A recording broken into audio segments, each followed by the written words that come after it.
got an extended interview for you tonight here on Evening Plus. August is National Breastfeeding Month. Now, if you're thinking, oh, this is great, this is a topic I'm interested in, well, then obviously you'll enjoy this interview. But if you're thinking that this isn't a topic that really involves you, maybe you don't have children, maybe you don't plan to have children, there's some topics that I touched on today with one of our district health departments that really involve everyone, sort of some taboo topics surrounding breastfeeding and also just what parents should know about the topic in general, if maybe they're soon to be parents or want to be parents one day. So this really is an interview that can involve you, whether you think it involves you or not. We talked about some really great topics. So I spoke with International Board Certified Lactation Consultant Colleen Unsell. She's at the District Health Department number 10, which represents some of our more northern counties here in West Michigan.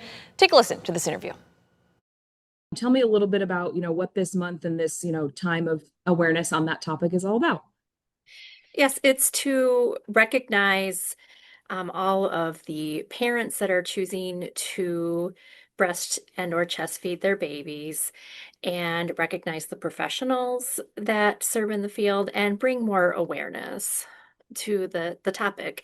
I think it's something that a lot of people know that it's there, but we don't talk about it in public too much. Yeah, and I feel like that, that's something that I think a lot of, women and families have been, working to change in recent years, but I think it's still a topic that's a little not taboo, but uncomfortable for a lot of people to talk about, which it, at least in my opinion, it really shouldn't be.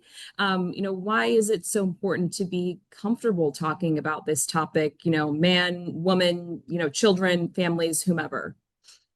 Right. Well, the more we talk about it, the more normalized it will become. And the more normalized it becomes, the more people will be comfortable doing it in public, talking about it in public, and, really viewing breastfeeding as what it is. It's the natural way to feed babies. Babies are born to breastfeed. We like to say human milk for human babies. And the more we can bring awareness to it and the more that we can talk about it and put it into people's brains, into people's everyday vocabulary, the more accepted it will become. Yeah, absolutely. And for those who, are maybe thinking of starting a family or, sometime in the future, or maybe who, already have, kids of their own, can you talk to me just a little bit about, the benefits of breastfeeding, why it's so important, and why it's just, something that everyone should be at least educated on as a topic? Definitely. Breast milk has so many things in it that any other type of food for babies, such as infant formula or baby foods, just will never be able to replicate. It has so many protective factors for babies and also for the lactating parent. And every lactating person's milk is going to be unique for their baby with what their baby needs. Um, and even, we have a lot of situations where people are using donor milk and any type of breast milk, whether it's straight from the tap, so to speak, or via bottle or through donor milk, is going to be superior to formula or other types of infant food, just because it's made by a human for a human. And, it if more people breastfed, just like medical costs overall would be reduced greatly because the protective factors, it helps prevent ear infections in babies. And how many of us that are parents, dread the ear infection with our babies? And so it can help protect against that. It's like, the early breast milk or the colostrum is like baby's first immunization. And so the protective factors go on and on and on. And then it also protects the lactating parent as well. The longer one breastfeeds, the more protection they get against certain types of cancer. There's protective factors against cardiovascular disease and a whole list of other things. Yeah, absolutely. I appreciate you walking through those benefits. And, for someone who, maybe very close to, starting a family, or maybe, they're expecting and they're going to have a baby very soon. I know that for some people, the idea of and the process of breastfeeding can be kind of scary and nerve-wracking. And I know that, that's an important concept to understand of, oh, what is this going to entail? Is it going to hurt? Yada, yada. What's sort of your advice there for someone who, maybe is feeling a little nervous about it, about, having a baby and breastfeeding? reach out for support, especially prenatally. And you can consult with an IBCLC or an international board certified lactation consultant prenatally. You can find them online, and or if you are eligible for WIC, WIC offers breastfeeding support. That's one of our main jobs as peer counselors, is to offer prenatal education, because the more tools that you can give a parent to have in their toolbox, or our fancy word is anticipatory guidance, the more that we can teach them ahead of time, the more prepared they'll be to deal with some of the things that breastfeeding entails. And breastfeeding isn't easy. I think a lot of times we get the misconception that it's natural, it's biological. My baby should be born and I should just be able to do it with no problems. And if I am having problems, then I must be doing something wrong. Mm. And you're really not. Breastfeeding is hard, and there is support out there. Yeah, absolutely. I appreciate you, walking through all of that. And, I think something that I hear about a lot too is that there's a lot of moms out there who plan to breastfeed, and at least they start when their baby is very young, and then it's either very difficult, or they have some sort of supply issue, and maybe they're not able to breastfeed for as long as they may have hoped or planned to. And I know that that can just from friends I've spoken with, can cause a lot of guilt and just a lot of mental strain. Ultimately, if you are able to breastfeed, and then you do have to switch to formula, and eventually other sources of nutrition. What do you say, to parents out there who, maybe it doesn't work for whichever reason, personally, and you do have to eventually, try an alternative method? Right. Um, how you feed your baby isn't a determination of what kind of parent you are or how much you love your baby. I mean, I like to tell the families that I work with that they are the experts on their baby and they are the experts on their life. And they have to do what they feel is going to work best for you.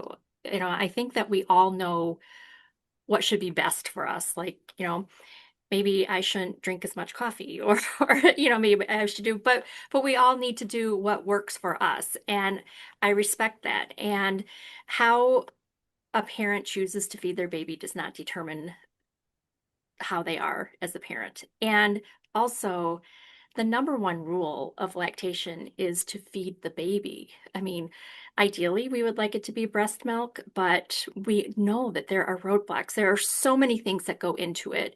And if some supplementation is needed, or if a parent feels like for their own mental health that it's not for them right now, that's fine. And we're going to support them. We're going to help them work through it. And then if they choose to have another child in the future, then we're going to be there to help support them and maybe make it a different journey this time. Yeah, absolutely. I appreciate you walking through that. As far as the concept of donor milk, that's something that I've done some reporting on in the past, but I feel like maybe a lot of people out there aren't aware of how that works or what resources might be available. I know we have some milk banks, right here in West Michigan that are always looking to expand.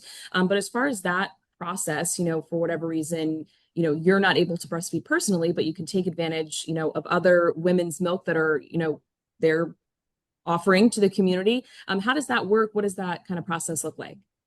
Well, there are two types of milk sharing. There's formal milk sharing and there's informal milk sharing. And formal milk sharing is through a milk bank, like Bronson and Mhm. Kalamazoo has a milk bank. And, there are other hospitals in the area that have milk banks. And there are also, organizations out there that one can contact under specific situations to get donor milk. Informal milk sharing is far more popular and far Mm, more easy to access. There are Facebook groups, there are websites, there's a lot of things out there. Um, one of the main pages is called Human Milk for Human Babies, Michigan. And, one can go on there and make an offer or make an ask. And I do encourage parents that if they're going to go that method, that they go to a website called Eats on Feets and read about the four pillars of milk sharing just Mm, so it can be done safely. I mean, I yeah. do see that money should never be exchanged, for milk. And also, maybe like milk storage bags or diapers or pump parts or something, but money should not be exchanged. But reading more about the four pillars of milk sharing can help one do it safely. Yeah, absolutely. And unfortunately, a part of this process too that I think as a society we have improved upon is sort of, some people being very okay with breastfeeding happening, in public places when a baby needs to eat, and some people find that, intrusive or uncomfortable. As someone who works in this field, babies have to eat when babies have to eat. I might be sort of inserting some of my opinion there. But I don't know. Do you think we need to, continue to improve on that as a society, for folks who are like, oh my gosh, why are you doing that here? What's your take on that? What's your advice to people, especially if maybe that's not the stage of life that they're in, but babies are hungry when babies are hungry, and maybe that's in a public place. Right. Babies do need to eat. And I feel, um, number one, in the state of Michigan, parents are protected. I mean, they can breastfeed anytime, anywhere. They cannot be asked to leave a public place, or legally, they cannot be asked to leave a public place Mhm. to if they're trying to breastfeed their baby. Mm. Um, there are ways that a parent could breastfeed more discreetly, but they shouldn't feel like they should have to. And really, um, when a baby is latched to the breast, there's not a lot of skin showing. You see like the back of the baby's head. And, right now I think you go to any Lake Michigan beach and see a lot more skin there than you do when a parent is breastfeeding. And um, my advice to people that do maybe find it a little uncomfortable would be to, you know, look away or don't make a big deal out of it, because even though there are covers available, after a certain age, babies are like, no, get this off of me. I don't want to be covered up.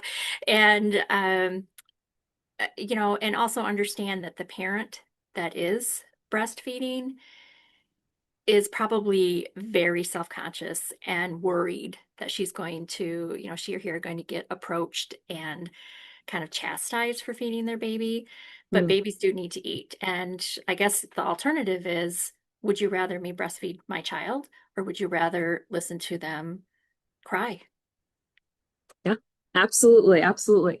And I'm trying to think anything else that I want to talk about. I think another question that maybe is important to talk about, and these are just sort of scenarios that I've encountered with different people I've met, is, oh, you just, you only breastfeed your baby when they're very little, but you can breastfeed for quite a while if your situation allows. What does that sort of look like, I guess, recommendation wise, how long you can breastfeed for? Well, the American Academy of Pediatrics a few years ago changed the recommendation to encouraging parents to breastfeed for up to 2 years. And the World Health Organization encourages up to 2 years and beyond. Mm, And however, I like to say, there was a campaign a few years ago, every drop counts. mm, So, make it work for your situation. Ideally, we would love to see every baby breastfed exclusively for the first 6 months of life, and then complementary foods like your purees or table foods introduced, and then continue to breastfeed until they're 1 year old. And then, the longer they can do it, the more benefits there are. I mean, the benefits of breast milk never stop. Like even for a parent that's breastfeeding a toddler, they're still getting all of those great protective factors like the antiviral, the, just all of the good nutrition that they need. yeah, absolutely. Those were all sort of the big kind of topics and things I wanted to talk about, but are there things that I missed or things that, currently you think more folks should be aware of, or topics to spread the word on, or, any sort of other taboo mentions about, how we can continue to just normalize this as it is? Anything I missed at all that you like the community to know on really any topic? Well, I mean, there's that saying, it takes a village, and it truly does when it comes to supporting lactating parents. We need to have support from the medical community, from, even prenatally with obstetricians, postpartum with pediatricians and family practitioners, employers, coworkers, just everyone in general. Like more awareness needs to be there. Like for example, if a mom is returned to work and they're going to go pump, it's not like they're getting a break and like really enjoying everything. Pumping is a lot of work. And Mhm. so, and I encourage, the example that I had one working parent use one time was if someone goes out to have a cigarette, for example, no one makes too big of a deal of it. But if I go to pump milk in order to feed my baby, then people have a problem with it. And so I think just kind of like realizing that this is a lot of work, breastfeeding is a lot of work, and our parents that are doing it need our understanding and our compassion and grace.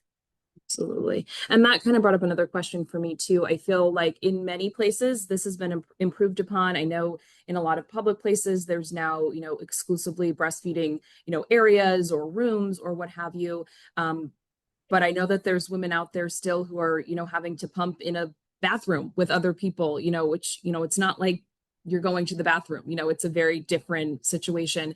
For people who are maybe not pleased with what their setup is at their workplace, and maybe they're, wanting to say something, but it's kind of awkward and uncomfortable. I know, more support is what's needed, but any tips for folks if they're, wanting to speak up and say, hey, I really need a nicer space, or hey, I need a little bit more time, just having to talk to, their supervisor about this. Any advice there on, bringing up that conversation? Yes, there's actually a lot of really wonderful resources out there. The Michigan Breastfeeding Network has sort of a toolkit for not only employers, but for parents returning to work. Also, the U.S. Department of Labor has information. There were two pieces of legislation that went into effect about a year and a half ago. The first one is the Pregnant Workers Fairness Act, which allows for accommodations when one is pregnant, and it also helps protect lactating parents. And then also the Pump Act, which protects lactating parents and their right to pump milk for their babies. And so if just Google DOL, Pump Act or breastfeeding at work, it pulls up an amazing page, and there's lots of scenarios, like even like for example, like if you work in hospitality, these are ways that you could be accommodated. If you work as a cashier in a gas station, these are ways that you could be accommodated. If you're an agricultural worker, I mean, there's a lot of different resources out there. So I would encourage parents to look at that. And then again, reach out to your local health department and your local WIC clinics. I mean, we have a lot of knowledge and a lot of resources and the ability to support. And I've actually worked with some of my clients, and gone in and talked with HR at their workplace, and Mm, we've come up with a really wonderful win-win situation, where everybody is happy, and baby's happy because they still get to have breast milk. absolutely. This has been such a wonderful conversation. I really appreciate you, walking through this and throwing in all these resources for people. Anything else you want to talk about? I know I already asked you that, but just wanted to throw it out there again. You seem like just a wealth of knowledge. So I just wanted to see if there was anything else that, folks who will watch this, you just want them to know this month and obviously every month, more important past just Awareness Month.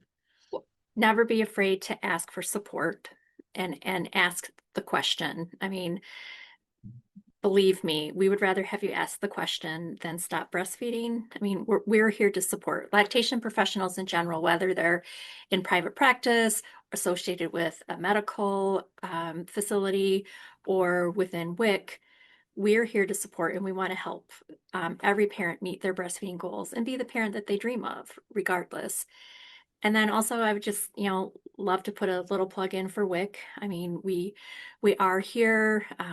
We have fairly generous income guidelines. And also there are some pre-qualifiers, like if a parent or child has Medicaid, if they receive food stamp benefits, Social Security benefits, or TANF, temporary assistance for needy families, that automatically qualifies you for WIC. And also, if you think you might qualify, give your local WIC office a call. You can go to michigan.gov/WIC and look it up. We'd love to see you. We're more than just, getting some foods. I mean, we're here to help with resources and referrals, and we are here to help parents meet their breastfeeding goals. I hope you got something out of that interview. I know I certainly learned a couple of things. We're going to take a quick break.